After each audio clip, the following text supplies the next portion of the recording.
मैं फिर एक बार आपको बताने की कोशिश करूंगी कि आज मैं इस पूरे एक्सीडेंट के मामले की पूरी इंक्वायरी के लिए पुलिस थाने आई थी।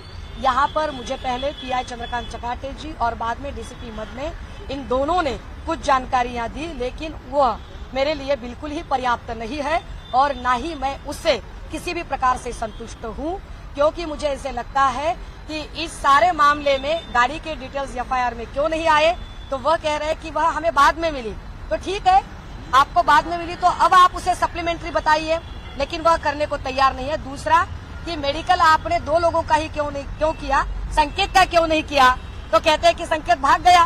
संकेत भाग गया माने पुलिस बड़ी कमजोर है, सिस्टम कमजोर है कि आप नहीं उसे ढूंढ पाए हैं।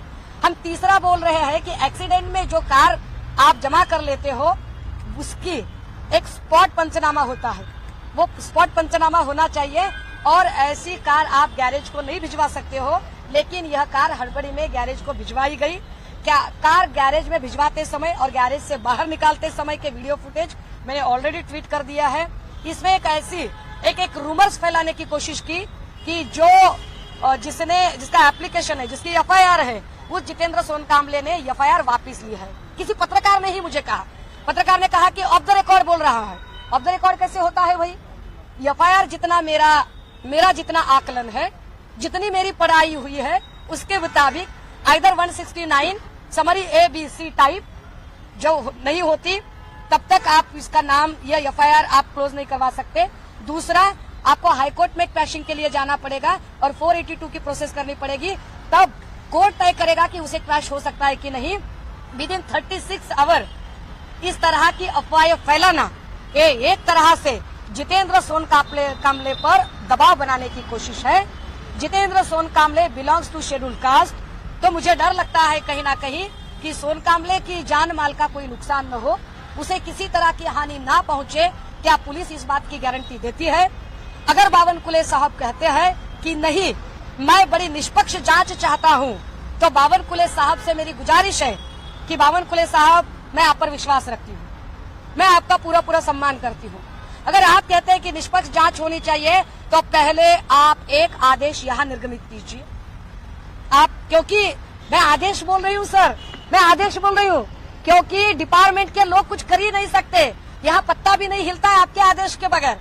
तो फडणवीस साहब और आप आदेश निर्गमित करें कि इस सारे मामले में जो तीसरा संकेत है, जिसकी खुद की गाड़ी है, उसका नाम एफआईआर में लिया जाए, तब निष्पक्ष हो सकती है जानकारी। अगर वह एफआईआर में नाम नहीं आता है और जब तक बावनकुले साहब आप नहीं बोलते हो कि संकेत का नाम एफआईआर में आए, तब तक मैं नहीं मानती कि आप निष्पक्ष जानकारी, आप यह सिर्फ स्वांग रचा रहे हो। बाकी आपने कितना दबाव बनाए रखा है यह हमने देखा। रविवार की घटना का सोमवार और मंगलवार कोई भी वार्तांकन किसी भी न्यूज़पेपर में नहीं आया था। यह बड़ी सोचने वाली बात है।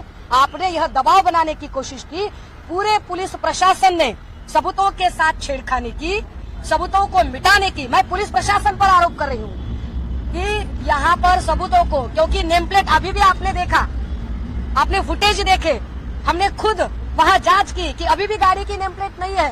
किसने निकाली नेम प्लेट? अगर वो संकेत भाग गया था, दोनों को हिरासत में लिया था, तो कौन था वो चौथा शख्स जिसने गाड़ी की नेम प्लेट और नंबर प्लेट बदली थी? जवाब तो चाहिए हमें। कोई मिस्टर इंडिया तो नहीं होगा भैया, तू कौन है सो आप जरा बताइए। और जिस तरह से कहा जा रहा है कि नहीं हम तो अब क्या हो सकता है कि बोले गाड़ी भले ही संकेत की हो, लेकिन गाड़ी संकेत चला ही नहीं रहा था। पहले बोले थे कि संकेत गाड़ी में था ही नहीं, पहले तो गाड़ी भी संकेत की नहीं थी, तो धीरे धीरे संकेत की गाड़ी आई, फिर संकेत आया, फिर संकेत गाड़ी की पिछली सीट पर बैठा, फिर संकेत साइड की सीट पर बैठा, बहुत जल्द संकेत ड्राइवर की सीट पर भी बैठेगा। मैडम, संजय राउत ने कहा है कि जो होटल में आरोपी ने खाना खाया था वहाँ बीफ खाया है, आपने भी आरोप लगाया है, लेकिन जो होटल के मालिक है वो डिनाई करे क्योंकि होटल में दिखता नहीं है। तो ऐसे का कोई आपने बिल पुलिस को दिया है या आपके पास है ऐसा कोई बिल? भैया, जहाँ डीसीपी साहब, ये वही डीसीपी साहब है जिनकी गिरेबान पर बीजेपी के लोगों ने हाथ डाला था, लेकिन फिर भी डीसीपी मदने साहब ने कुछ तक नहीं किया। इसका स्पष्ट रूप से अर्थ यह है कि पुलिस प्रशासन पर कितना बड़ा दबाव है। अगर पुलिस प्रशासन पर इतना बड़ा दबाव है तो बार चलाने वाले जो भी उसके ओनर और ये लोग हैं, इन पर कितना दबाव होगा। तो इनका यह बयान देना बड़ा सहज है।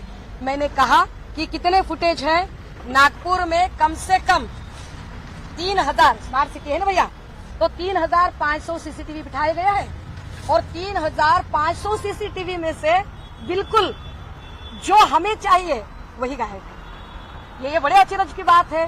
तो यही सारी चीजों को देखते हुए आप समझ सकते हैं कि कितना बड़ा एक बड़ी महाशक्ति इन सभी को बचाने में लगी है। हालांकि मुझे यह भी पता है, as a student of law मुझे यह भी पता है कि संकेत को अगर हिरासत में भी लिया गया तो फिर ज्यादा कुछ नहीं होगा, ज्यादा से ज्यादा 12 से 24 घंटे या उसके पहले ही एंटीसिपेटरी बेल लेकर छोड़ भी दिया जाएगा।